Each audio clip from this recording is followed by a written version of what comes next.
over the place. As a nurse, I saw a lot of the pressure people were feeling from these developers, and it just broke my heart. So that's kind of what I got interested in it.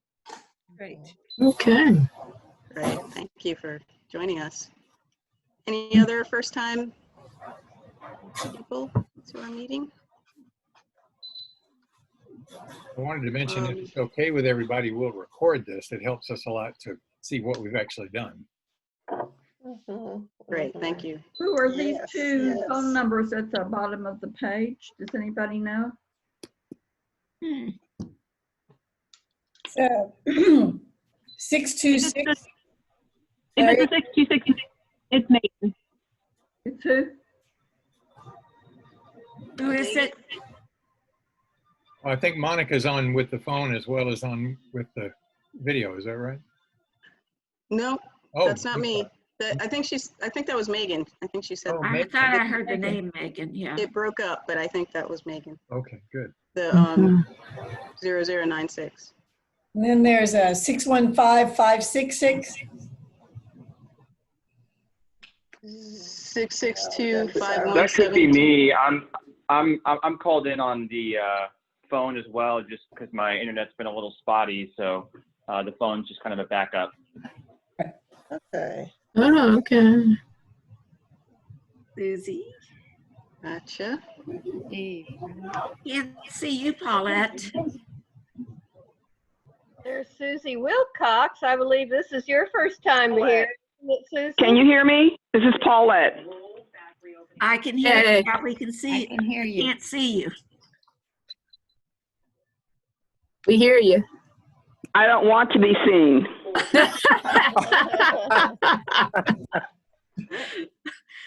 think Carlene was saying, You need to get a hat or something. Huh? You need to get a hat or something so we can see your face.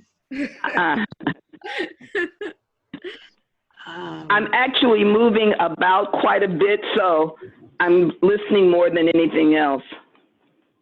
I think Carlene was saying that this is Susie Wilcox's first meeting.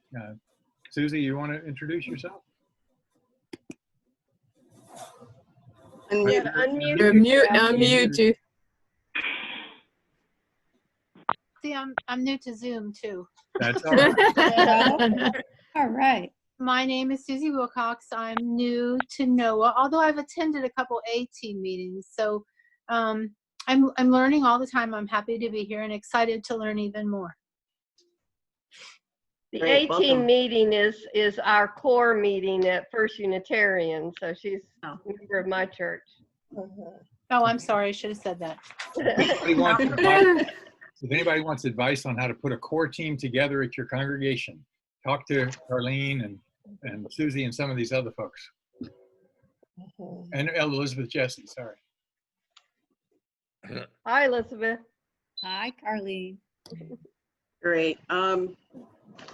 All right. Well, Mike, this says reports. What was Susie going to say about the reports? Do you know? I think we were just going to make sure everybody had read them, because we're trying to make the meetings more efficient. So rather than having long oral reports given, we did some work and got people to send out reports ahead of time. So do you want to say, Monica, do you want to say anything about the report that you and Susie and I had? You know, about the CARES Act money and the United Way and all that? It's not necessary to say a whole lot. We met and we're still working through all the possibilities of how to get money, get the various sources of funds distributed to the people that need them as efficiently as possible. So we're hoping the United Way can help with that. About those minutes, I'm a little confused about items number 2 and number 3. And number 3, it talks about MDHA getting the $1.5 million with another $8.5 million coming.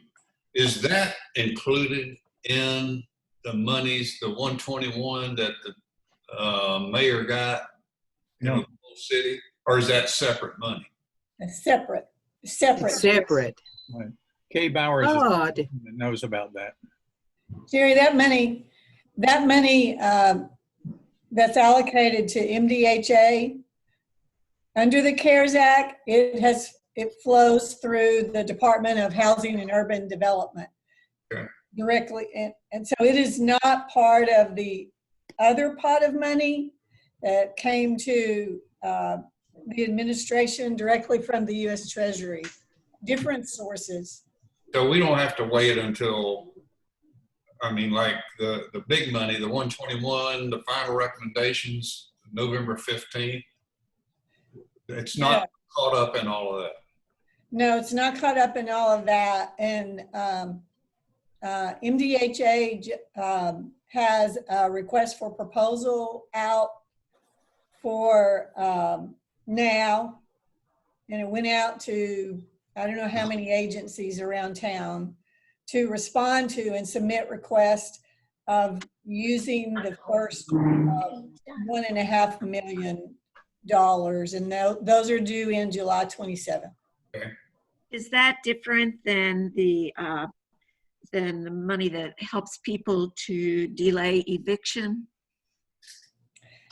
That money by law could be used to help pay rent.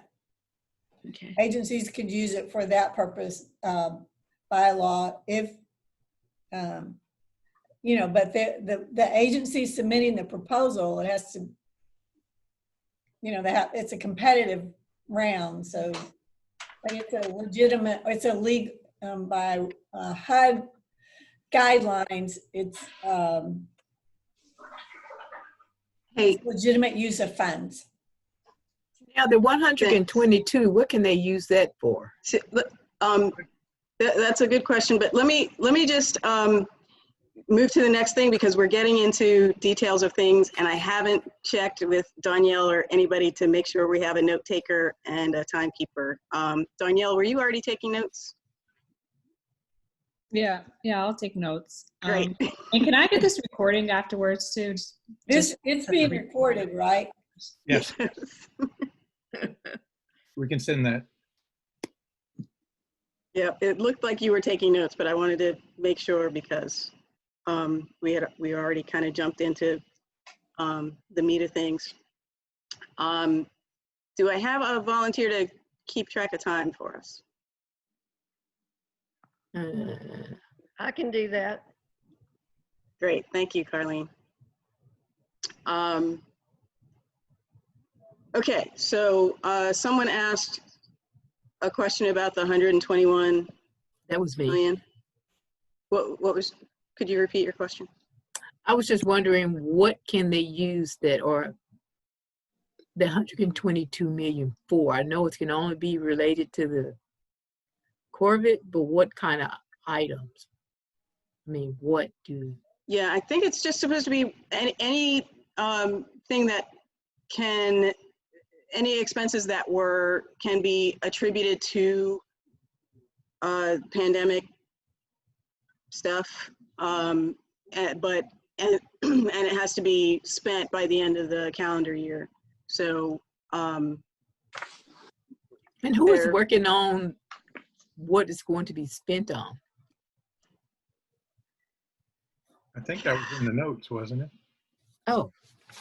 It should be in the report. Yeah. Okay. Yep. With that, you're right. Monica, that raises another question I had. If it's got to be spent by the end of the year, and we have to wait until November 15th for final recommendations, we're going to have to really be efficient in spending. It's only a month. Can I address that just real quickly? That is a little fuzzy. Jerry, you put your finger on something that's interesting because they said this group is supposed to be coming up with recommendations. At the same time, they've already spent, I want to say $40-something million to buy those Chromebooks for the school kids. And they've allocated some other money. So evidently this is not the kind of process where all the recommendations have to be in at the end, you know?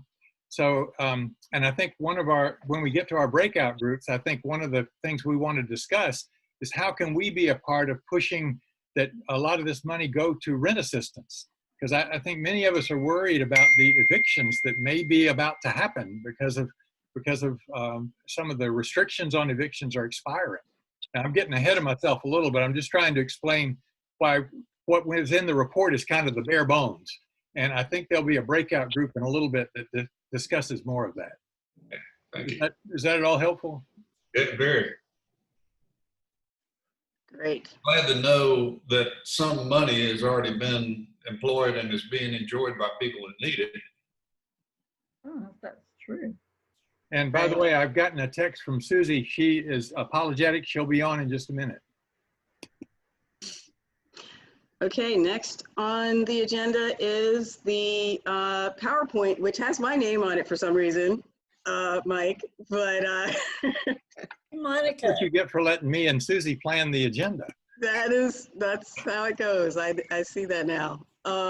Monica, so, can we, yes. I just wanted to ask if anybody, before we move to this, if anybody had questions about the other reports. So allow that. I think that was, I just wanted to allow that opportunity. There's an awful lot of information in there. I mean, I know. gobs of information, and I was kind of mentally overloaded.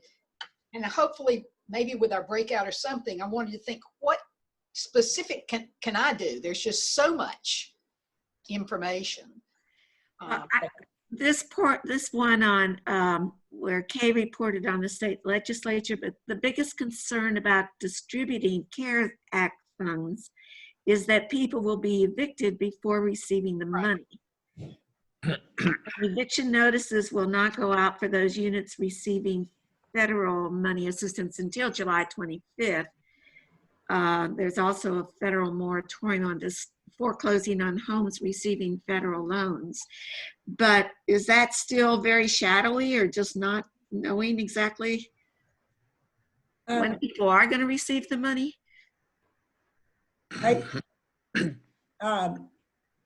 Monica, you're the facilitator.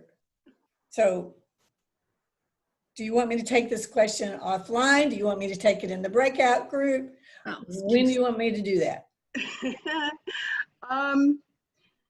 Well, since it's probably not a quick answer, perhaps we can do that after we get back from our breakouts. Would that make sense? I'm good with that. Yeah. Okay, great. Okay, I have the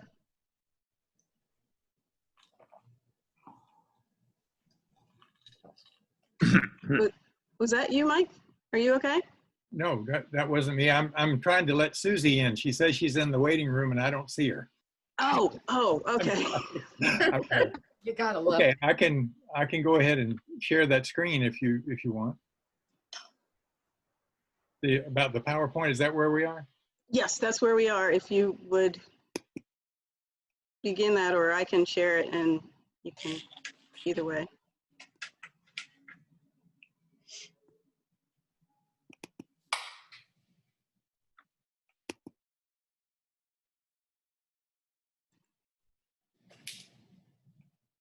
Okay. Yeah, I think we had kind of volunteered you to do this, Monica, but obviously we didn't check with you ahead of time, so we should have done that. That's okay. Yeah, you were so good at it. I was hoping you could jump in, so I will defer to you. Okay. Well, this was done a little while ago. I mean, like a week or two ago, but we wanted to have something that summed up what did we feel like the Affordable Housing Task Force had done so far? Because we work really hard on a lot of complicated stuff. And sometimes it's helpful to look back and say, okay, where are we? You know, what have we accomplished? So this is just a beginning slide that shows us at a meeting. I think we may have had 1,500 people there with Mayor Barry to talk about affordable housing and other issues that NOAA was concerned about. And let's see if I can make there we go. initially we had a platform for affordable housing, just several things we wanted to work toward. One of them was to preserve and produce affordable housing, especially with recurring funding for the Barnes Housing Trust Fund. And we've talked about the Barnes Fund a lot, and it's one of the reasons it's so important is it's really at the moment the only tool that Nashville has to work on affordable housing. We worked on inclusionary housing policies, which basically means if there's a developer building this many units, this many ought to be affordable. There ought to be some kind of requirement. And we got that adopted, but then the state overruled us. They preempted it, so you can't do that. So now, thanks to us, you cannot do this anywhere in Tennessee. And I think we're going to talk about that some more in a little bit. We also wanted to have creative uses of federal, state, and local funds so that we weren't, so that we were making the best impact, I guess is what I'm trying to say. We wanted to work on preventing displacement through home repair assistance and through property tax relief for long-time residents. Now, you'll see in a little bit, we've actually worked on property tax relief for seniors, but we also were interested in how would you do that for long-time residents. Homeowner education and other efforts, all that to prevent displacement. And we wanted to create a structure of accountability. One of the problems that has seemed like in the past is that there's nobody driving in terms of where are we going as a city in affordable housing. We thought there needed to be some kind of structure that really coordinated that and made sure that things were done. So what has been done? And Monica, you want to say something about this since we got your picture up there? Sure. We were, NOAA has defended the Barnes Trust Fund for, in 2016, 2017, 2018, 2019, 2020. They, $10 million was allocated. Unfortunately, in this past year, 2019, 5 million of it was cut. So we made our voices heard and objected to that cut. And so for the 2020 budget, 10 million was in that budget, including the 5 million, or, so 5 million for this year, and then the 5 million that was restored from last year. Yeah, I think my screen did something. Ben. No. And if you could mute your mic if you're not speaking, that'd be great. Okay. All right, I'm sorry, I had a technical problem here. Okay, there we go. We mentioned that in 2016, Metro Council passed inclusionary zoning because we were pushing it. Here's some pictures of some of us there with tags that say, vote yes on 133. It was Bill 133. We wanted affordable housing to be included in the new developments. And of course, as I mentioned, the state legislature preempted that, overruling our local decision. In April of 2018, NOAA held a meeting of 600 people about transit and affordable housing. One of our big concerns was that in other cities, when you develop light rail transit, that actually increases gentrification and makes housing less affordable. So we held this meeting of 600 people, and Mayor Barry then created a transit and affordability committee, and NOAA members packed each of those meetings, trying to make sure that the recommendations that came out of those meetings would actually do something for affordable housing. In 2018, as a part of Stand Up Nashville, NOAA wants a community benefits agreement on the proposed soccer stadium. And one of the reasons that's important to us as the Housing Task Force is that there's going to be a development around the stadium that has retail and housing and other things. And 20% of that housing is to be affordable. And a lot of them are supposed to be 3-bedroom units, which is very badly needed. Then in 2019, we supported the Metro Council bill that said you had to put an equal amount into the Barnes Housing Trust Fund anytime Metro gave economic incentives to a business, like they did with Amazon. Also in 2019, NOAA held 2 public meetings with mayoral candidates. I assume many of you all were there. And the candidates committed to work with us on affordable housing and on other issues.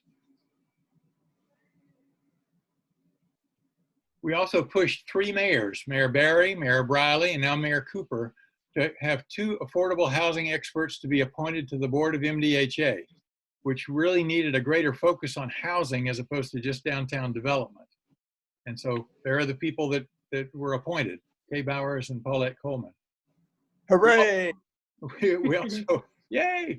We also wanted to get a affordable housing person or a neighborhood advocate on the Metro Planning Commission, because that's where a lot of important decisions get made. And that's Pearl Sims, who was appointed to that. And by the way, when Mayor Barry's office called her to ask about if she was interested, one of the first questions they asked her was, so what is your relationship with Noah like? And in 2017 and 2020, we publicized the existing programs of property tax assistance for senior low-income homeowners, because we knew that it was going to be an increase in 2017 in many parts of town, and in 2020 with the overall tax increase. And we explored ways to increase that assistance. We talked to Representative Johnny Ray Clemens a couple of times about, and he had a bill he was trying to get through the state legislature that would have increased that assistance, but he was not able to do that at that time. He couldn't get it through. And several of you all participated in helping with the publicity for that. And so then the final slide is just, so where do we go from here?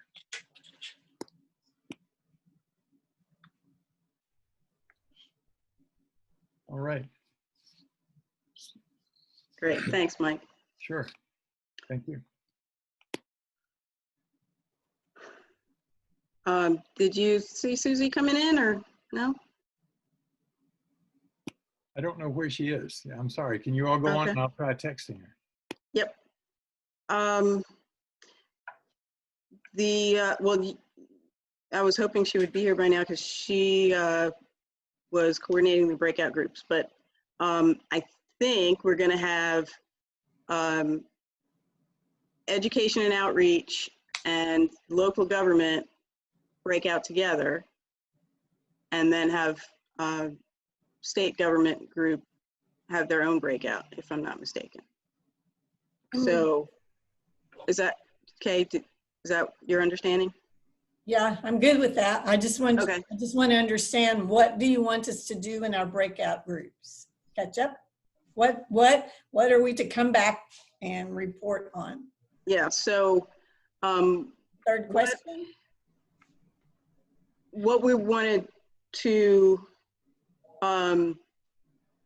have the education and outreach and local government break out together, because local government is, I'm assuming we're going to be talking about the funds that are available for rent relief and the strategies that we've been working on so far for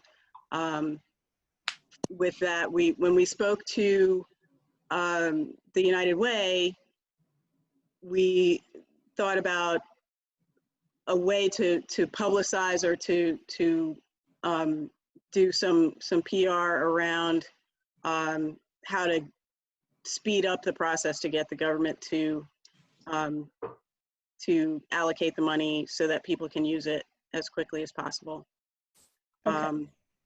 So we're hoping that education and outreach can, use their expertise to and also learn from the local government group, learn what's been happening, and see if those two groups can come up with a strategy to get that money into the hands of the people that need it as soon as we can.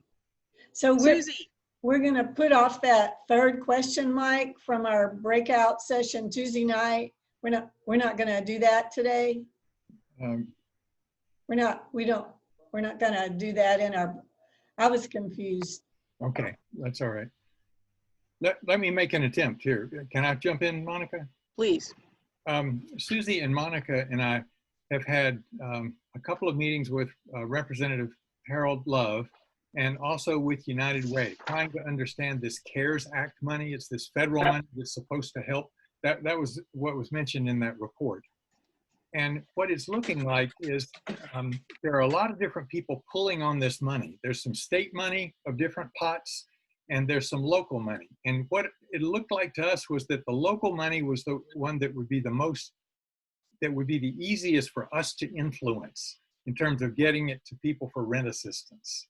I mean, and so what we were hoping this breakout group would do some talking about is how can we do that the best? Should we all be emailing the mayor? Should we be emailing the council? Is there some kind of virtual event that we want to sponsor? You know, what could we do to try to get some of this CARES Act money allocated for rental assistance? At least that's the way. Did I get that right, Susie and Monica? Is that what was? And we also wanted to make sure that we knew what we were talking about and that we didn't tell somebody the wrong information to advocate with.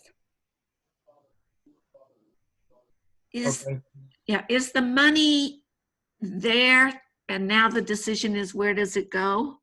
For that particular, we're still waiting for the money. Yes, for that particular pot of money, it's sitting in the bank account. So, okay, I understand now, Monica and Mike. I got it. And the other breakout group we were talking about was to be everybody else, basically, to talk about some possibilities in terms of influencing the state, right? Not about CARES Act, but. Question, Mike, going back to your comment about some of that money's already been spent. Do we know how those computers got approved for purchase and whatever else has been, has tapped that money? It was approved through the council. I'm saying some of this is a little bit fuzzy in terms of the way the processes had worked. But I think what we were trying to do is find some way that there are other groups that are doing some pushing on Metro government to give some of this money to rent assistance.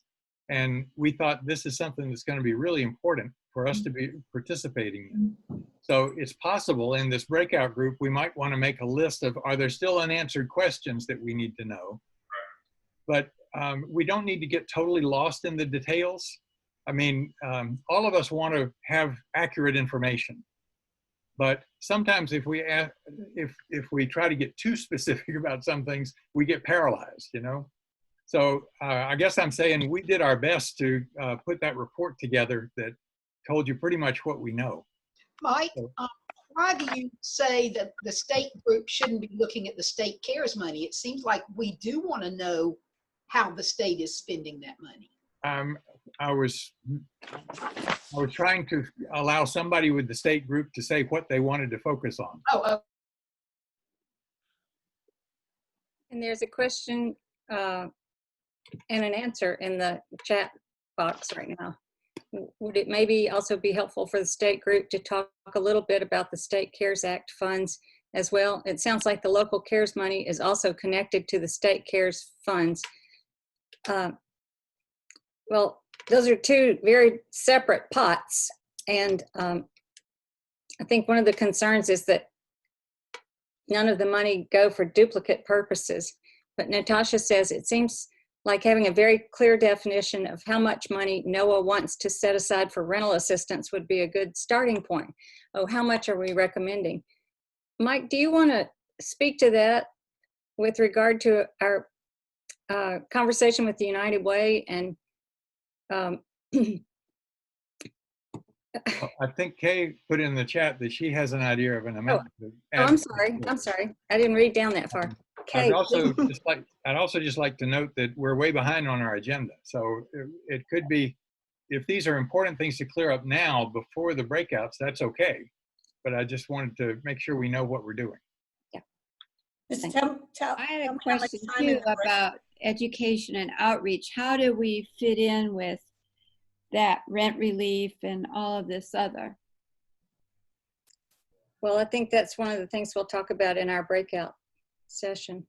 We have 26 minutes left for our breakout on the agenda. Do you know how to break us out? Yes, I do. Yes, I do. I was trying to wait till we're sure that we're ready for that. I think we're ready. How much time do we have when we come back? Because it sounds like we're trying as a group to deal with some of the issues that individual groups would be dealing with.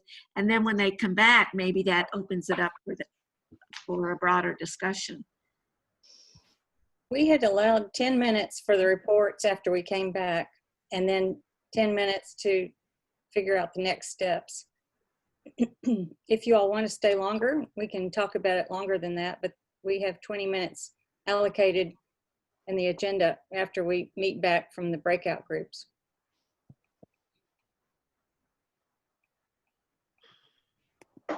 Okay, I make a motion to go to breakout groups. Second.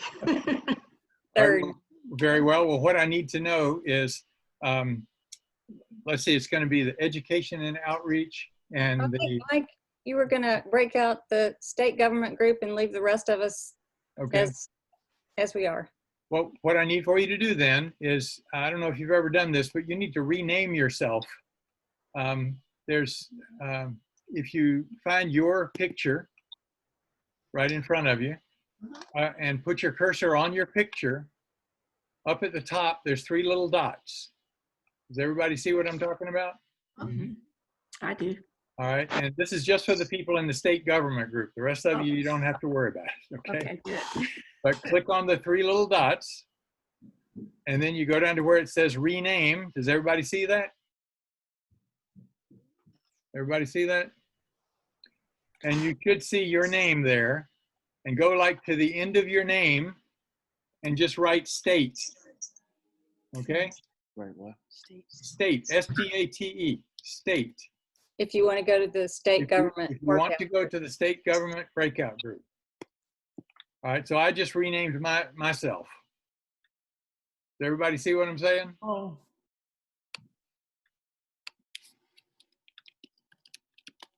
I know this will take just a second, but it's so much easier than trying to have you just tell me verbally what breakout group to go to. Wow, the technology is amazing. Well, it's amazing if we make it work.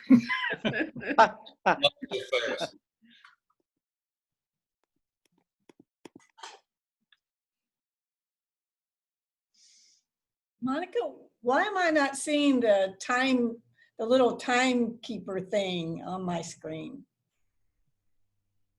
You won't have that because we're not in a breakout group. Oh, okay. Okay, has everybody renamed yourself? If you want to go into the state.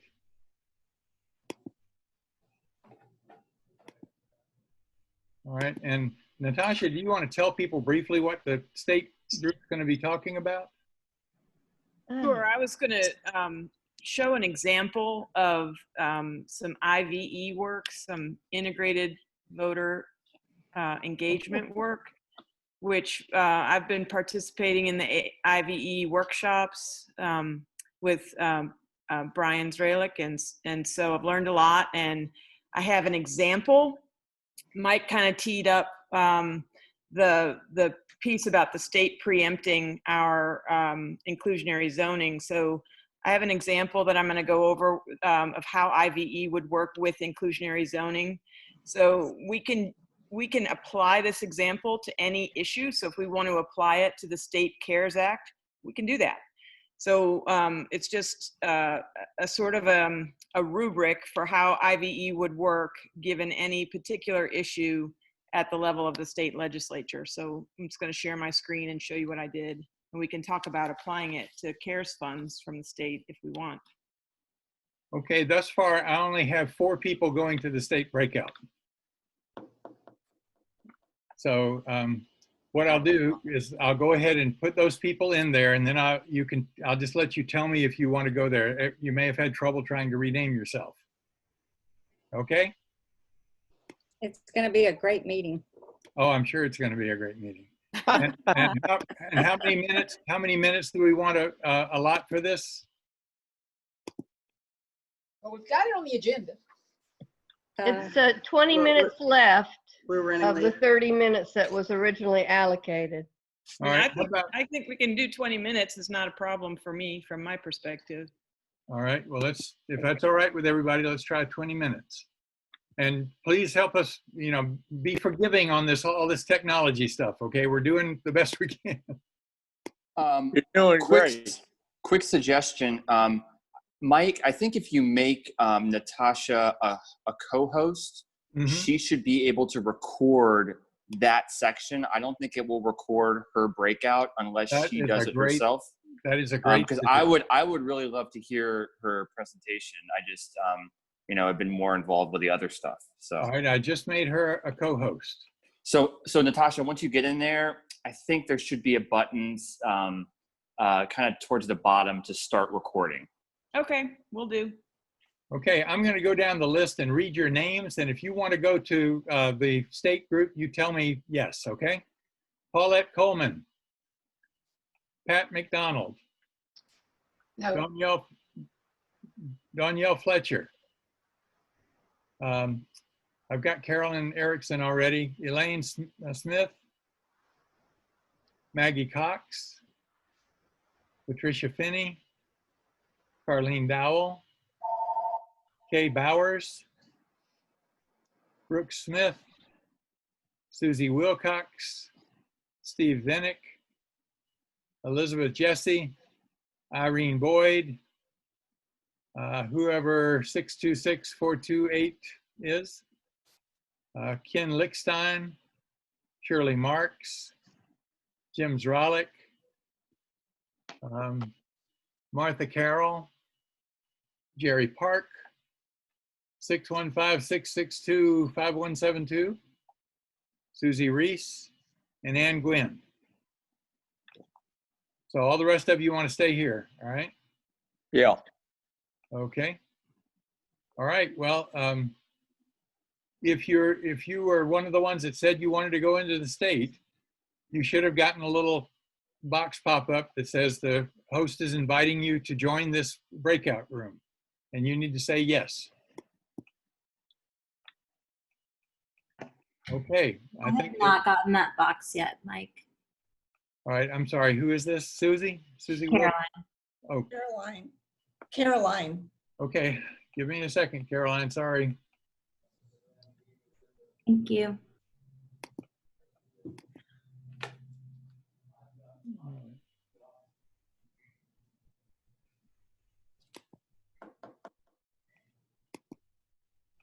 Okay. Caroline, you look pretty serious. All right. You should have gotten it, Caroline, just now. She's gone. Okay. So I got rid of her, right?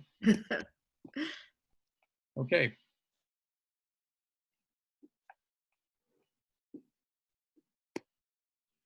All right. So who's running this meeting? I think Kay is. Oh, I was doing math. So we're ready to go? Mm-hmm. Okay. So I think the goals of this discussion are twofold. Number one,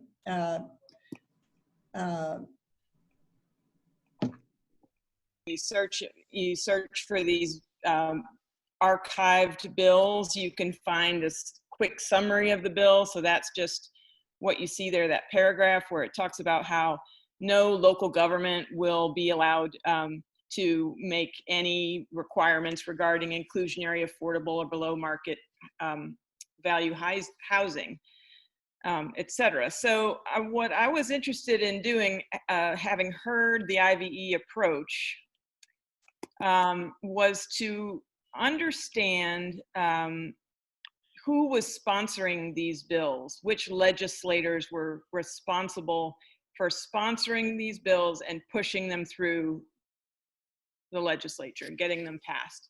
So I found there's always a companion bill, a House bill, HB 1143 by Cassida, who is the representative from District 30, House District 63 in Franklin. Background information and some facts as I've been able to get them clarified to help put together an information piece or whatever that turns out to be. But I think that's the question. Do people feel like this is something that should be done? Yes or no? And the second question is then, what could or might be done? Yes, it should be done, I think. But also, I mean, isn't the city already thinking about doing this? Have they not already? Very close, very tight-lipped. I don't have any statements that says anybody within this administration. I'm not privy to those inside conversations. I don't have any information to that effect. You don't know where money's going at this point. Pardon me? You don't know where money is going. Some is going to healthcare, isn't it? What we know is X million, I think it's 40 or 60, went to buy laptops and hotspots and whatever else so that kids could have virtual learning. We heard, or I read, the finance director say they had incurred something like $38 million in expenses, tackling all the things that had to be done around the pandemic. That he's looking to get reimbursed. That's what I read somewhere. And that's all I can speak to.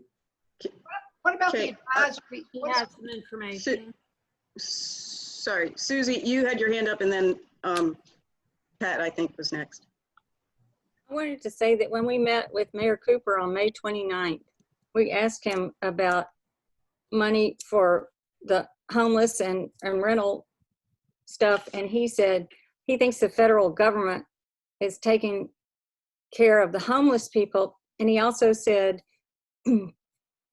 that he was hoping that Nashville would receive a lot more of the state CARES Act money than we had, but, well, that's end of the sentence. He was hoping that Nashville would receive more of the CARES Act money because Nashville had 25% of the cases in all of the state. And that was, a month ago, and that's greatly out of date now, but we've had proportionally a whole lot more cases. So he's hoping that Nashville will get more money from the state, but there is no telling. And what we learned from Representative Love and conversations with Representative Love subsequent to that meeting that you all had with Mayor Cooper is that the state government made the decision to set aside $1 billion of their $2.3 billion to set that aside. In case that could be used to help reimburse the state for lost revenues. So now they're down to $1.3 billion. And then another $700 million, this is all coming from the conversation with Representative Love, had to be put into the state's unemployment fund. So now you're at $1.7 billion, subtract that from $2.3 billion. Somebody do the math. And that's So I think we have like half a million left to advocate to go to rental assistance. And that would be of the state's money, is that correct? And then the state intends to invest quite a lot in small businesses. And I don't have that number, Monica. Well, that was in the report that was sent out. Yeah, so what is the report that you're talking about? Maybe I missed that email. I don't know. Right. Is that like the Assistance and CARES Act money? Okay. It was emailed out yesterday. Yeah. Okay, I'll look through my email. I can put it in the chat probably.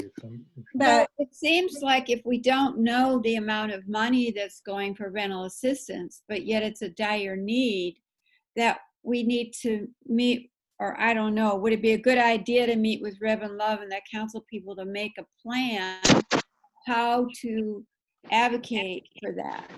I think Given what we know and given the unknowns, my sense is telling me that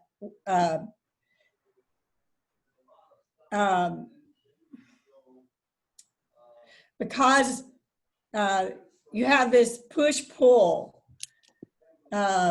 Metro is saying we're expecting or we're hoping, or the mayor, more money to come to us from the state.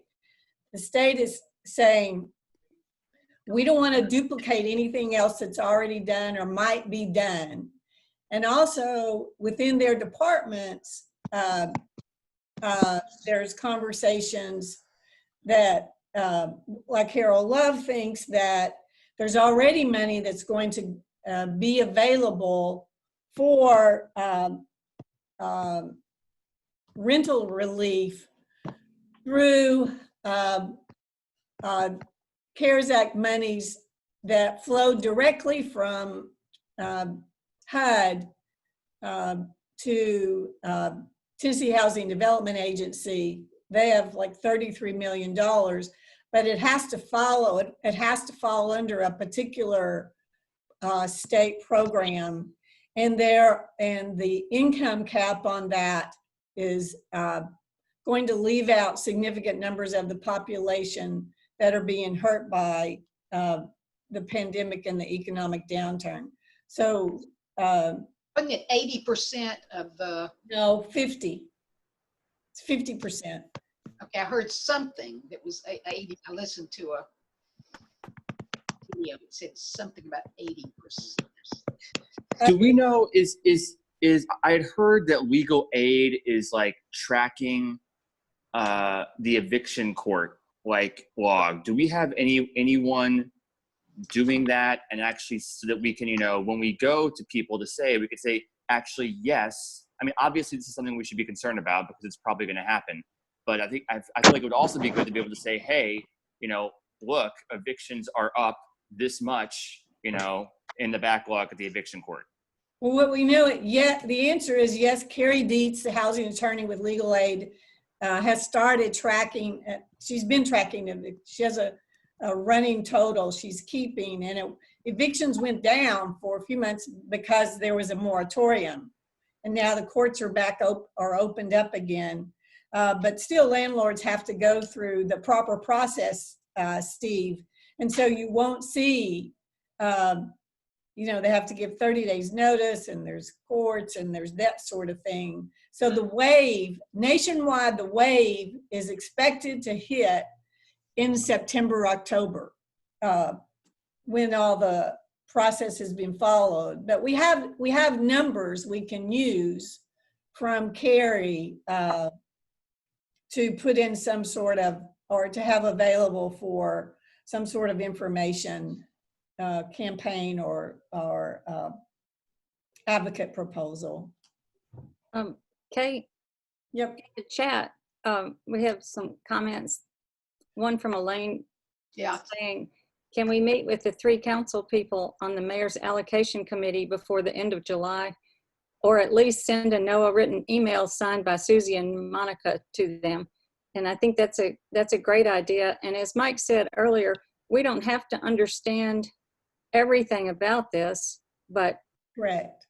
I do think, I hope we can leave this meeting today agreeing that we will be in touch with the people who are going to make this decision and say that we think the need for rental assistance is huge and unprecedented, and that we hope some of this CARES Act money will be used for that, as it is being in other cities.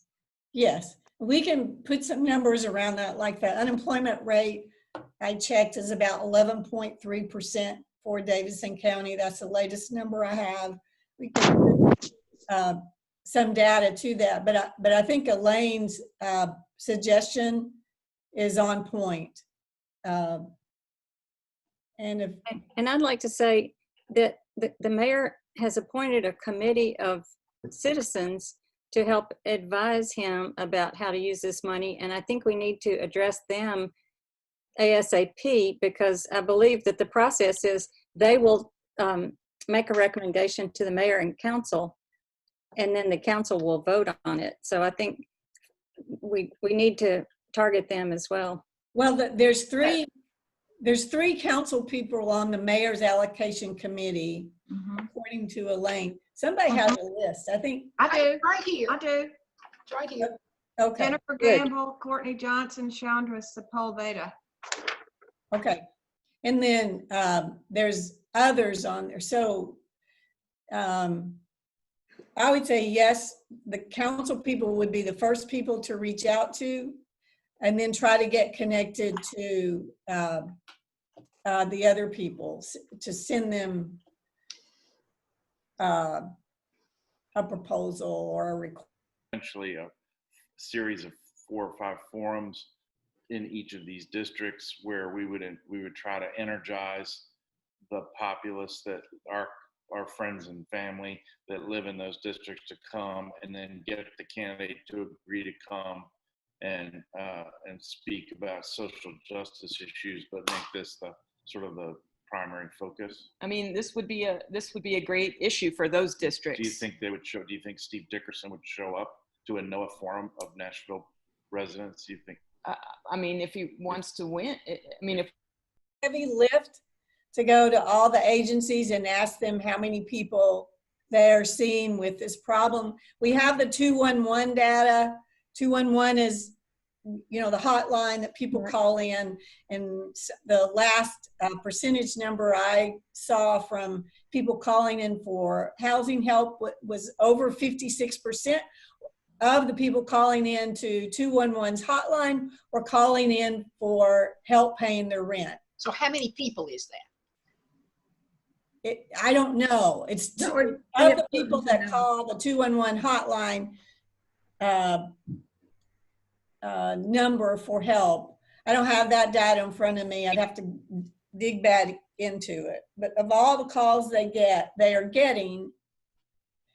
Well, that's good. I mean, what I was going to tell you, Courtney is my council person, and she's kind of pro-business, but I want to be able to give her figures, numbers.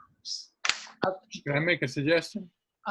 Maybe we do have, Kay's got some numbers, and we've got connections with others who have numbers. Like, one of the things I was interested in is how many people are presently in eviction proceedings in the courts? Yeah, we can get that number. We got that one. No, but we know it's going to go up because. Well, let me finish though. What I was going to suggest is we don't have to have the numbers here right now. Yeah. If we just kind of make a list of what are the key things that you'd like to tell Courtney? What are the key kinds of things, or what are the key things we need to tell others? Does that make sense? Yeah, but I was thinking more, I'd like to tell her the number of people who've called in to 211. So you're suggesting let's find out the number. So somebody write that down. So if 211 knows a percentage, they certainly are keeping records, and they would be able to tell you what that number is. No, they have a robust database.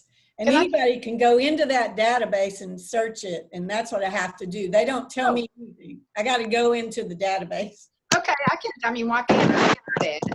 How do I get in there? What's the route? I can teach you offline. We have 2 minutes left in the breakout group.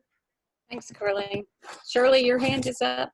Yeah, what about getting some numbers from Metro Social Services? Metro Social Services, what kind specific, it depends on what numbers you want. Okay. Well, the number of people being evicted. They don't have those numbers. Okay. That's legal aid. So we're running out on time. It sounds like we need to get some more numbers. A lot of people are interested in that. What are the other things that we want to do? It sounds like we want to contact our council members. We want to contact the folks that are doing that are on this informal advisory committee to the mayor and to the council. What else do we want to do? Have we reached out? I know Stand Up Nashville and some other groups are also advocating for rental assistance. Are we reaching out to them and coordinating with them? And what are they doing? We are not. So that should be an action step. And so how that would work, that has to be figured out. I meet with them at least once a week, maybe more. And this is not the only issue that they're working on, but I'd be happy to find out more about where that is with them. Okay. So it seems like a good action step for someone else on here too might be to like figure out the other groups that are working on this and kind of make some connections, because I know Equity Alliance also called for this, and I'm sure there are many other organizations, advocacy groups that are also interested in advocating for rental assistance. Steve, would you do that? Yes, but I'll need some help because Tell me what you need, Steve. I'll help. Are you going to call the groups to find out? Yeah, call them or email them. That sounds good. I'll reach out to you, and we can work on that. Okay. And thanks, Pat, Elizabeth. Let me backtrack just a minute. Pat, are you going to research the 211 to get the percentage? Well, I've got to know how. What are the Yeah. Okay. Great. Okay, we're up with our time, and so I need to close to bring them back in. Is there anything quickly that we need to do before they come back in? I just don't want to keep them waiting. It's just agreed this far as we just want to be able to pull together information, come up with some kind of script, something to say. At this point, this is as far as we got. We hadn't gotten as far as a mass Zoom gathering or that. And I feel like we should also like there are current rental assistance resources available, and so I think we should also kind of work on trying to publicizing those as a stopgap in the meantime. Kay and I have kind of been working on a list of those, and it sounds like we should also be advocating, like, to the concern about waiting till November. Like we can advocate for this to happen now. Like they were able to do the laptops now. Like if we put enough pressure on folks, like they can do it earlier. So yes, they can do it earlier. I can do it now. I was listening to the last affordable housing task force committee meeting. It was hard to listen to, but they were tabling Taylor's Councilman Taylor's recommendation until September. I mean, and you start doing that kind of thing, and yeah. Hey, do you want to say something about that, or Mike? Do we need to end? Well, his recommendation was notice to tenants when a property is being sold. Right.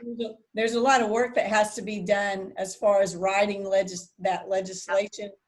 He just decided to wait a little while, and we're trying to get him connected to people to provide some data. Good.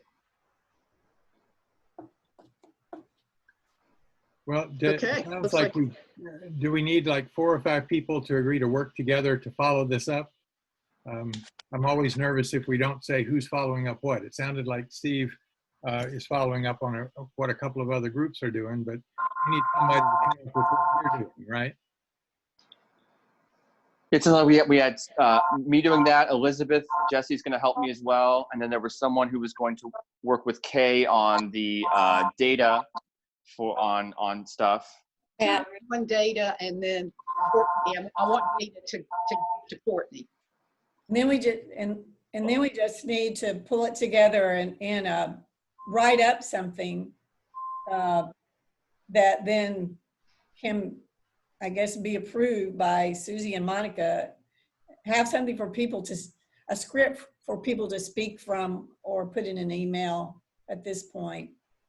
Does the council have a vote? I mean, is there something coming up, recommendations by August 3rd? Yeah, we could put pressure on council members, and I'd start with the Affordable Housing Committee. Mm-hmm. We could maybe put pressure, maybe that's too strong. No, it's not too strong. Now, the 3 people that are on the mayor's committee, we need to be approaching, and yes. Susie, her citizen council, if we know who they are. We know who they are, and we can start to put that pressure on and start with the Affordable Housing Committee of the council. And I got all those. I know them. Names. I don't know the citizen committee. I don't know. So August 3rd is in 2 weeks, basically. So it sounds like we'll maybe we should have a follow-up meeting with this small group of folks so that we can make sure we're moving forward pretty quickly on this. Sounds good. Okay, let's go back to the full meeting now. Well, before we do that, those of you that are going to help work on this, please put in the chat some dates and times when we could meet, or let Mike know, or Susie or Monica. We got to know so we can pull this together. And I'd like to make that happen within the next 5 days. Might be I'd easier. be glad to get in that group. I'm sorry? I'd be glad to join that group. Okay. Good. Okay, who was Great. that? That was Jim. Oh, okay. All right. So we're 5 minutes over. have we captured, before we leave, so we've captured the names of people that are going to work on this? Jesse, Steve. Yeah, we have. I'm putting it in chat.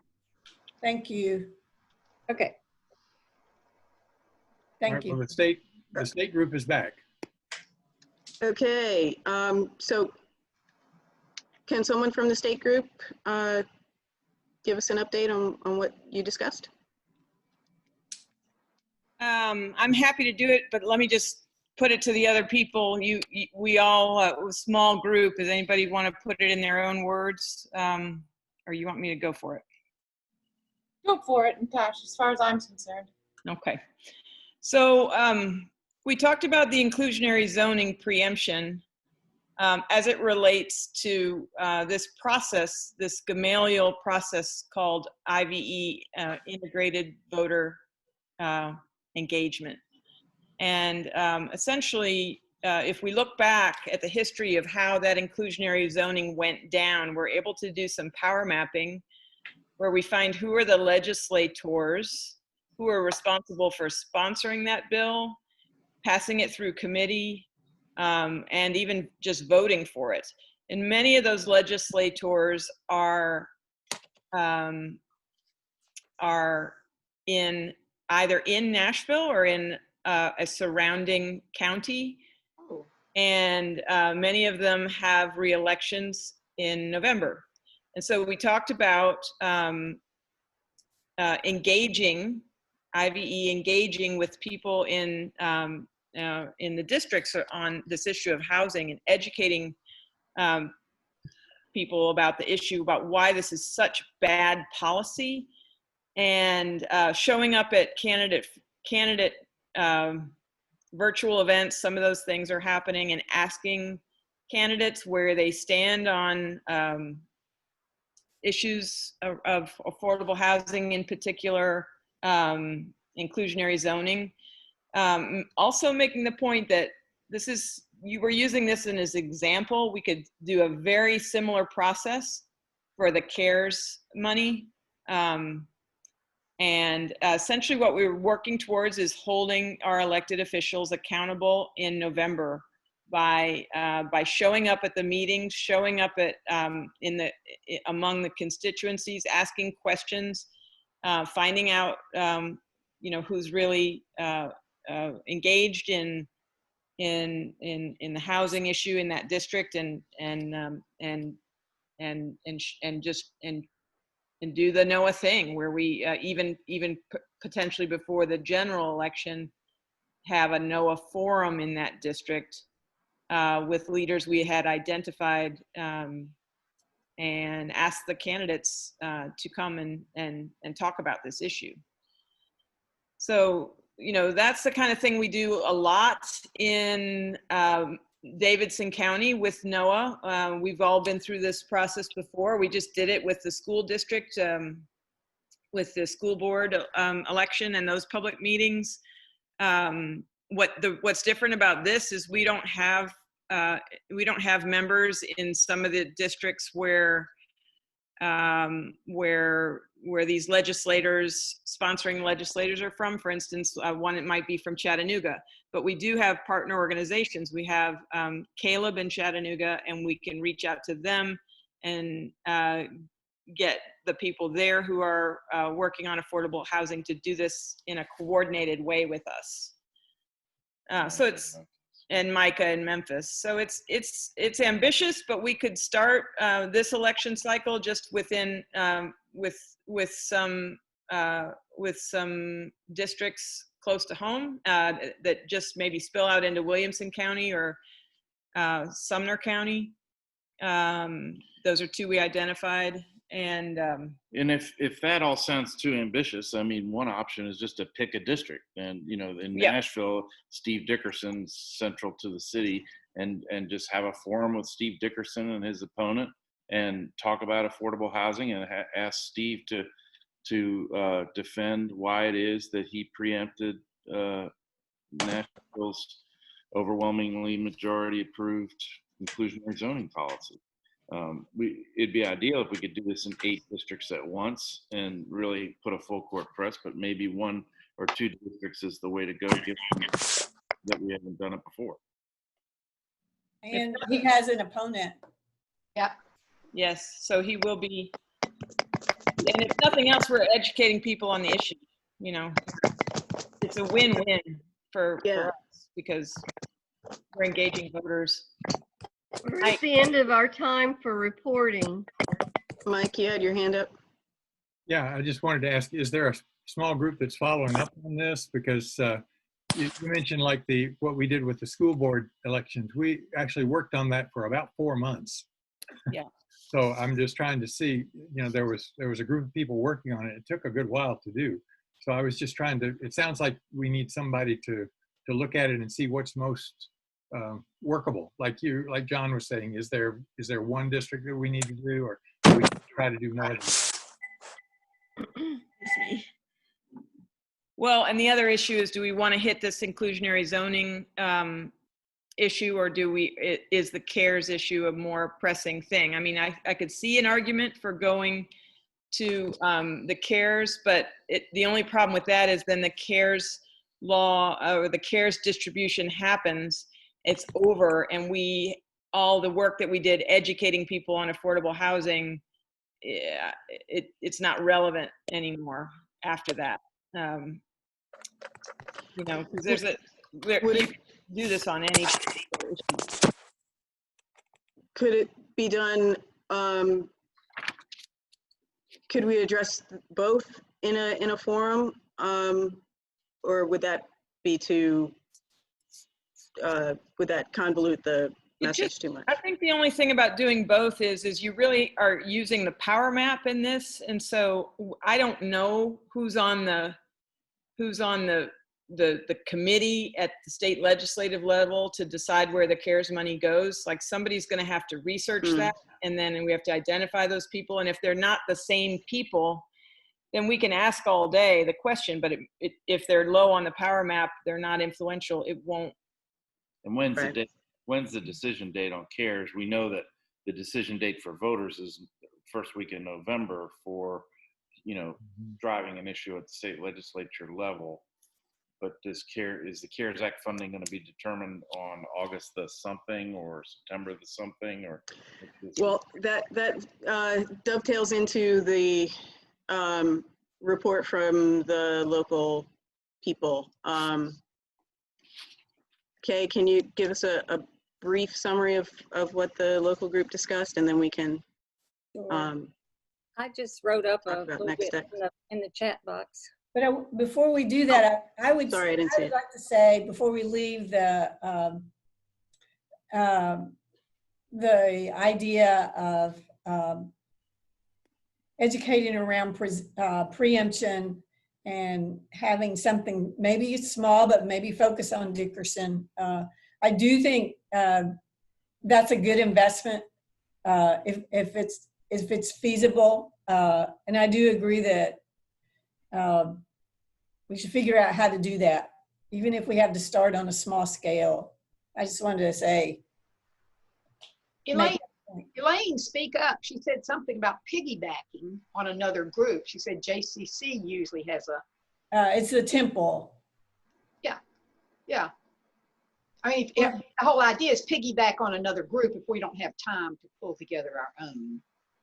Yep. So if we could have volunteers to pull together, small group to pull together, to work on that. To me, I think it's a great investment of people's brain power and time. Susie, can you read out what you wrote? Because it's so important. Yeah, from our group, we decided the action we want to take is before August 3rd, we need to advocate to our mayor, the council, Affordable Housing Committee, the council, and the advisory group that's advising the council on how to spend the CARES Act money, to use some of the city's CARES Act money for rental assistance, as other cities are doing. We'll do this and write a text for everyone to use as a model by researching the percentage of calls to 211 that are related to rental and mortgage assistance. Pat and Kay are going to work on that. We're going to determine what like-minded groups like Stand Up Nashville and others are doing about this so that we can, you know, just be mindful of that and maybe speak with a louder voice by combining with them. And that's Elizabeth Jesse, I misspelled your last name, sorry, and Steve Vinnick. And then follow up with the Council Affordable Housing Committee, which Kay and I'll work on. Anything else from our group that we need to add to that report? I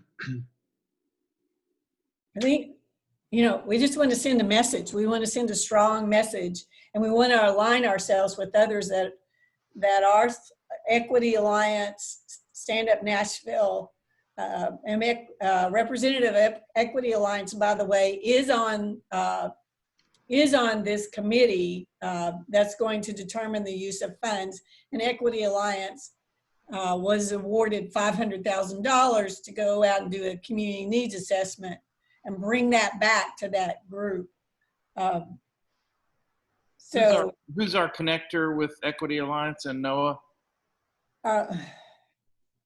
Within NOAA, I don't know. We need someone, and I wish. I'd say Steve is it. Is that right, Steve?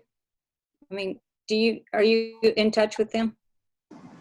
I have been a little bit in touch with Tequila and Charlene in the past, but I don't have like a I don't have a strong relationship with them. So if somebody, you know, is more connected, you know, please step up for sure. I would think that going through Odessa Kelly, who's the director of Stand Up Nashville, who has a close relationship with the co-leaders of the Equity Alliance, would be most efficient. And I would ask Mike to help facilitate that and make that connection. Sure. Is there anybody else here who would like to be involved with that? Sure, I do. Jim is Raleigh. All right. I got your name, Jim. Okay.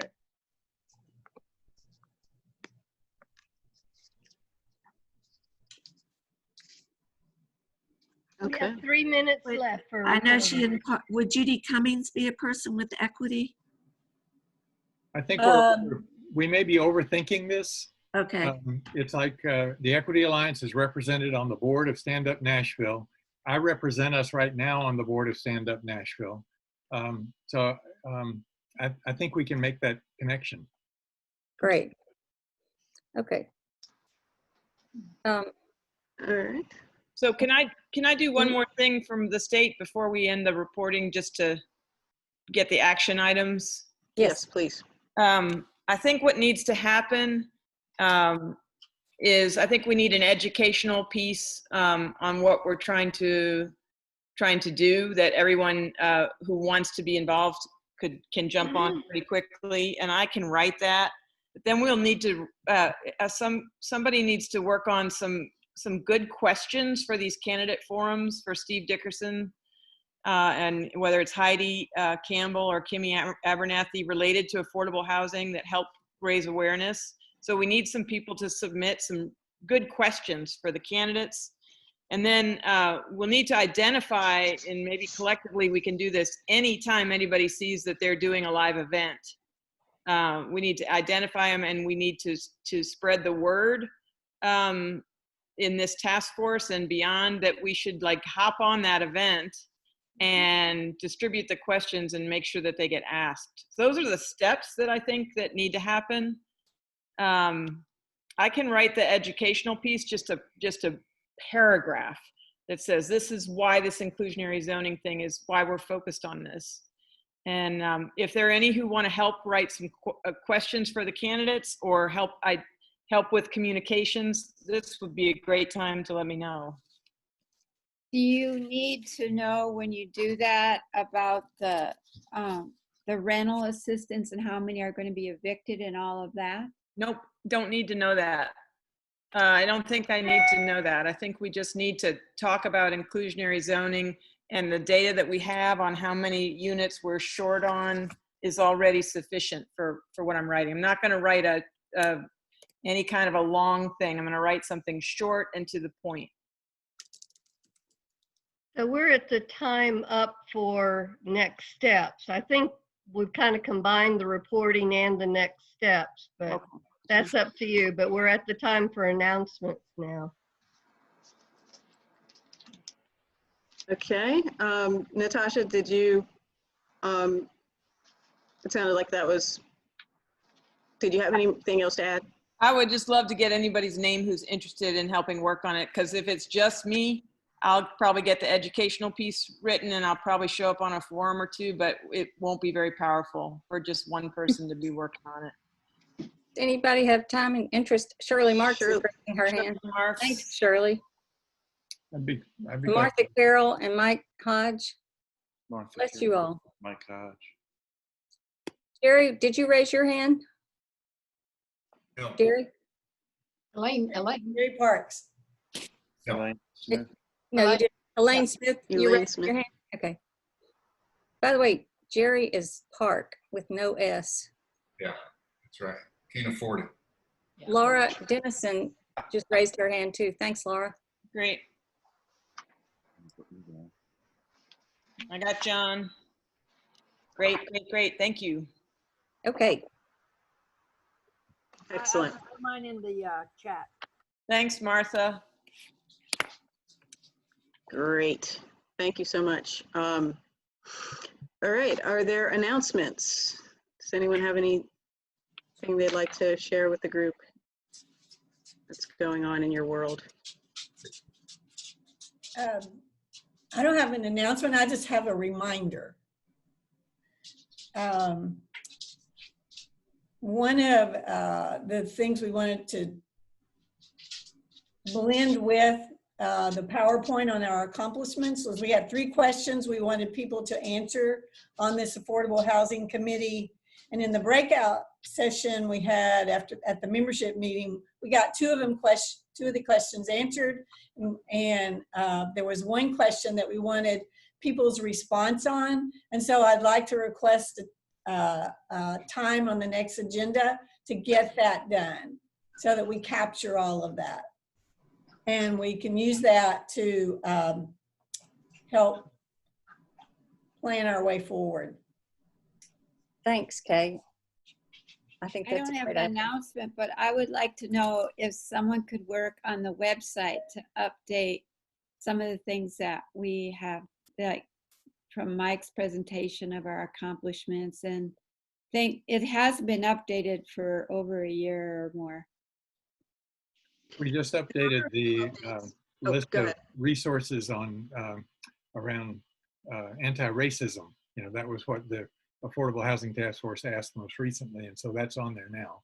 But certainly other updates can be done. Certainly. I wonder who is in the office, or anyway, maybe I could just write to you, Mike, to figure that out. Sure. Thanks again to Martha and Shirley for developing that resource and getting it on the web. That's great. Yeah, great job. I'm sorry, Susie. Any other announcements? So, evaluation? Sure. Let's do a short evaluation, and first part is always feelings as you're leaving the meeting. So let me just pick on a couple of people. Irene Boyd, what's your feeling as you're leaving this meeting? Unmute. She's feeling muted. I'm feeling still pretty ignorant. I have a lot to catch up on. My summer's been pretty full. Okay, Patricia Finney, what are you feeling as you're leaving? You need to turn your Oh, okay. Ooh, a lot. There's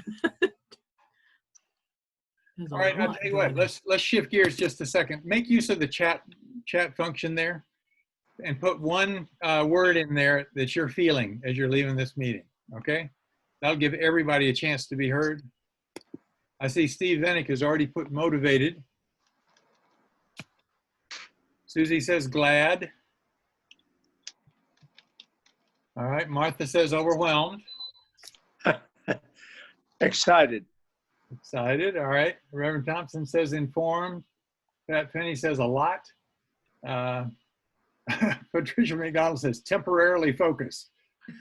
Hey, Pat, I've got to know, what is temporarily focused? I feel focused at the moment, but I'm expecting it to fall apart. Oh, no. Okay, Elaine is feeling political. All right. Susie Wilcox is feeling impressed. Jerry says the opportunity. Elizabeth Jesse says hopeful. And Gwen says hopeful. All right, anybody else got a feeling? Martha, tell me about overwhelmed. There's just so much that we really need to do, and it really a very short time to do Right. this. Right. And so, you know, organizing by Zoom and email to do a ton of work What is in the going next month, I'm overwhelmed. Okay, so Baby steps, Martha. Yeah. So overwhelmed by in terms of the amount of stuff we got to do. Okay. Let's see. Did I skip anybody? Natasha says good. I'm having to sign out. Okay. Thank you, Irene. Monica says so much to do, so little time. Second thing we want to look at is just performance. How did it work? And we are all struggling with the technical aspects, right? But overall, how did this agenda work? Did you feel like we got some things done that needed to be moved on? And I'll pick on a couple of people. Well, rather than pick, let's go ahead and put something in the chat again, if you will. Just a couple of words about how you think we did in terms of performance, getting the meeting together, getting it done. Mike, I'll just, while people are putting their words in, I would just observe that I think when we get, it's important that the big group be grounded in the big messages like you do at the beginning of the meeting, but the small group meeting is where the work can really happen, and people can get energized around the details and the next steps and all of that. And so when I measure the product, you know, kind of where we're getting things done, that short time that you gave us was really valuable. If there was more of it, I think we could go further faster. I don't mean to take away from the importance of the big group, but in my experience, 30 people trying to do something is just a lot harder than 5 or 7 people trying to do something. And so, you know, we break the elephant down into its bits and parts. Getting groups of 5 or 7, you know, attacking bits and parts is going to be more successful than swallowing the elephant whole, even if we got 40 people on the Zoom at once. When the meeting was being planned, one thing we wrestled with was whether to keep it to an hour and a half or to make it 2 hours. Because you remember when we started trying to give more time to the breakouts when we were physically meeting, we were actually up to 2 hours. But that's one thing we were wrestling with. There's actually research to back you up on that. I think it's like 5 to 8 is max for productive group. Okay. All right, let's see what other people have said. More of the short time would be good. Agree with going smaller when we need to get things accomplished. We need to be careful to mute when we're not on. Maybe use a hand raise. Chatter makes it harder to hear. Susie says she apologizes for arriving late to the meeting. Danielle says ran well, but got a bit stuck or slowed down transitioning to the breakout groups. That's very true. And we want time for discussion, but I think we need a slightly stronger, more authoritarian facilitator. All right. Hey, well, Mike. Yes, sir. Well, is it possible for us to have a co-administrator? I wrote that down. Having a co-administrator, we might can help, as what Martha was talking about, keeping things mute. That's the reason why I think we need a co-administrator, and they can just work simply on making certain everybody's mute. Okay, so it sounds like you're suggesting maybe one person that does the technical stuff. Is that right?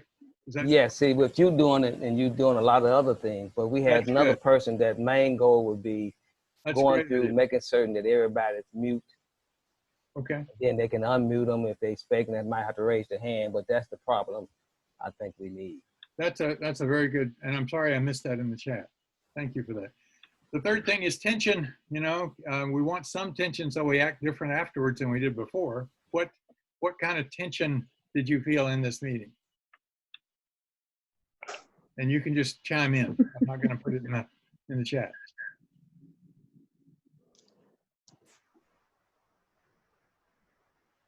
More time. More time. All right. So that's. I think. Go ahead. Yeah. I think priorities, which to do first, you know, is the urgent matter or the long-term goal, you know, the thing to focus on. There's tension around that. I think the tension for me is all centered around the issues that we've just talked about, and that is it's a huge group. In my way of thinking, the purpose of getting a big group together like this is to hear reports.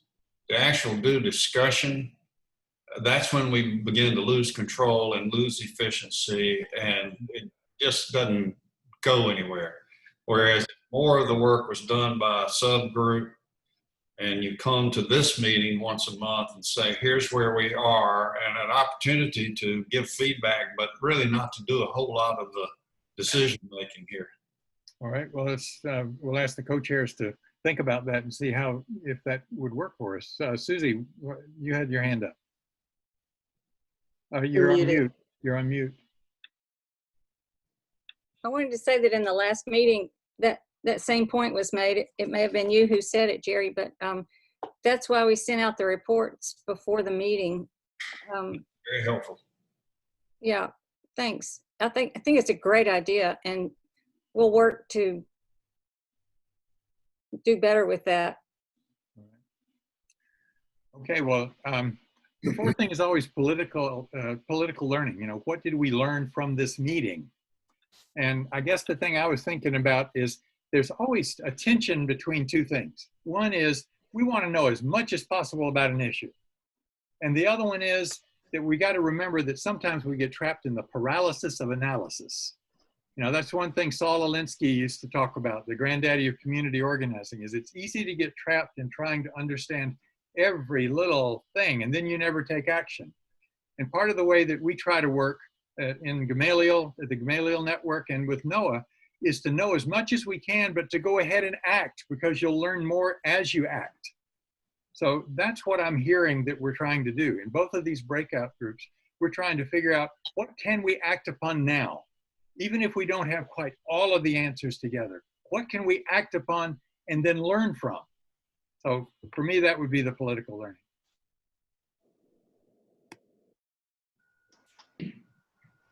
And I need to bring the hammer for the next meeting.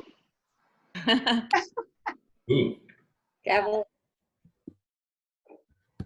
Okay, Susie, you wanted authoritarian, so. Yeah. Well, I will say, in the world of meetings,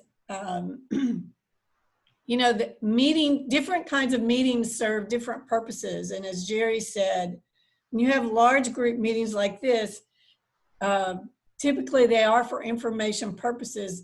But I think one of our struggles is we're trying to combine the purpose. We have different purposes for this one meeting. We're trying to think and act strategically. We have specific projects we're trying to get done that require lots of detail work. We're trying to report. And so for me, that's part of the tension, is we're trying to have so many, several different purposes all at the same time for one meeting. And that's a real struggle. And so digging into that, maybe this is where John Dean, I'm volunteering you, but help is what could be a strategy for how we conduct our meetings so that we can deal with this multi-purpose issue. And I want to add to that we're trying to look at a very complicated picture of how the state and the city is going to deal with federal funds. And it's really complicated to know what is where and where it's come from and what's going to be allocated here. And it's very complicated. And we're trying to understand it so that we can explain it to the group, but it's complicated. That's I'd all. like to compliment you folks for the job that you do. Kay, you came out with a lot of key ideas that we wouldn't get otherwise. And all of you, Mike throws in some stuff that the rest of us don't know at all. I really think that under the conditions, those circumstances, it was excellent to get that insight. Thank you. Thank you, Jim. Agreed. Hey, Susie, we're going to close this, or Oh, you're on the agenda for the closing? I forgot about that. Oh, gosh. Well, You can draft someone else. Jerry. Yes. Okay. Since I opened my big mouth, I get to do the amen. Yeah, you did a great job before. Thank you. Father, thank you for putting in the hearts of everybody that is on this call, desire to serve you, to love our neighbor, and to bring justice about. Guide us in the best way to do that. We ask in your name, amen. Amen. Amen. Amen. Thank you all. Good to see everybody. Thank you. Thank you to the workhorses. Yes. Thank Yeah. Thanks, everyone. Take care. Bye. Bye-bye. Bye.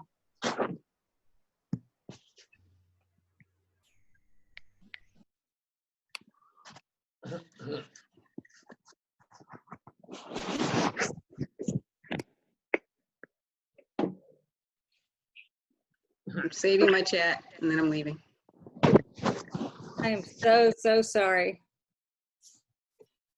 Well, it happens, but Monica just left, but she got us going.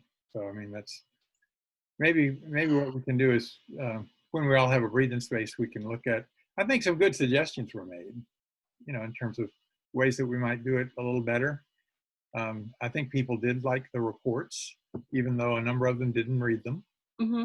Well, I think we need to get them out sooner next time. Of course. If possible. Yeah. Oh, gosh.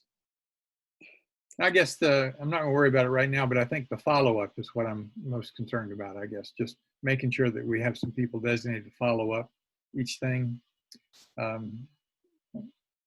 But yeah, I think that's all.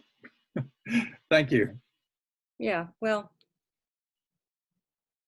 can I just tell you, Russell's department chair and his wife have this annual gathering to introduce the new fellows and residents and everything. And because of COVID, they had it in small groups this year, and everybody was sitting around talking, telling personal stories. And I looked down at my watch and realized, oh my gosh, I've totally overlooked.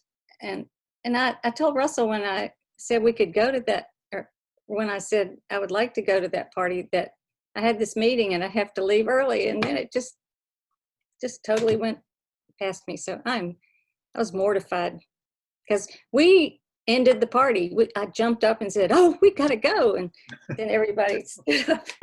But, well, one thing I do think would be helpful is I was thinking, like Monica didn't realize she was going to do the slideshow, even though we sent her the agenda, Oh. And so after she had to do my parts too. Well, it worked out. All I'm saying is I think there were a couple of things we could have tied down a tiny bit tighter, and like even with the breakout groups, I think they were not clear. Kay wasn't clear on what she was being asked to do, Yeah, I hadn't talked to Kay or anybody about that meeting. And so right before we broke out, did we have a plan about that? But all I'm saying is I think we could have worked with, I tried to work with Natasha some, like just by some email that I think you might have been copied. Oh yeah. Oh yeah. Those emails are so exciting. I love what's being discussed. So, I was trying to do that. I mean, she's really, I'm excited that she's excited about the IVE stuff. And she's definitely got the research end done. Yeah. Yeah. She doesn't yet have, I don't think, the organizing lots of people end. And so I'm trying to figure out how to work with her on that. I think that's one thing that if we had a very clear idea of what we want those small groups to do. And I saw in the chat that, let's see, Anne, I think Anne it was, suggested something about that the report groups could make recommendations and the large group could be used to agree or not agree, and then recruit helpers. So you're not trying to discuss things so many times. But I guess I'm just, I think we're all still learning about this. It's hard. I thought it was going to be a little easier to break people up into groups than it was. But it worked. So I'm not going to argue with it. If you had to do it over, what would you do differently about the breakout groups? I'm not sure. It actually did work. I was just astonished that there were only a few people going. So that's why I made us do it again. Yeah. I was afraid we had missed somebody, but I think I would just not worry about it as much as I did. Yeah. Well, what would you do different, either about the breakout groups or about the meeting, or? About the breakout groups, because there's so few people who want to go to the state government group, I think you could almost ask for a show of hands. And if you had a co-administrator, that person could be saying, okay, Mike, this, and this person wants to be there. So I think that was a good suggestion by Reverend Johnson, because we did that on the at the school board candidate meetings. Yeah. Like Jerome was the designated technical guy, and he dealt with all that stuff. He didn't try to deal with agenda or anything else. Yeah, it's hard to do both, especially if you got a co-chair saying, hey, will you let me in? I can't get in. Well, by the way, I was in the middle of the slideshow when you were saying that, and when I called the slideshow up on my screen, I couldn't see it. It said, "Let me in." I couldn't see that. Well, so that anyway. That. Well, and I think I don't know. I think at the end of things like this, I always want to have each of us kind of think about what did we learn about ourselves. What did we learn that we want to do? Not necessarily better, because that makes it. I guess do better. I just don't want it to be like we did something wrong, because I don't think we did anything wrong. Yeah, I don't either. It's and like, I think you need to listen to what Jim Zaralik said. This is hard work. These are difficult times, and it's good that we're doing what we're doing. Right. Well, I don't know of any other group. I mean, we keep talking about Stand Up Nashville, and I love them to death. I'm so impressed with them. But you know what? They're all paid union people. Yeah. Or they're paid people to work. And I'm not saying that's bad. I'm just saying, what other group is really trying to engage normal people? Yeah, voluntarily. in these, discussions. If you went around and surveyed 50 people at Christ Church, probably one of them might know something about CARES Act funding. Yeah. I don't know. Maybe you got more folks but certainly at Edge Hill we wouldn't. Yeah. So, all right. Well, go say hi to Russell. Okay. Thanks, Mike. Oh, thank you.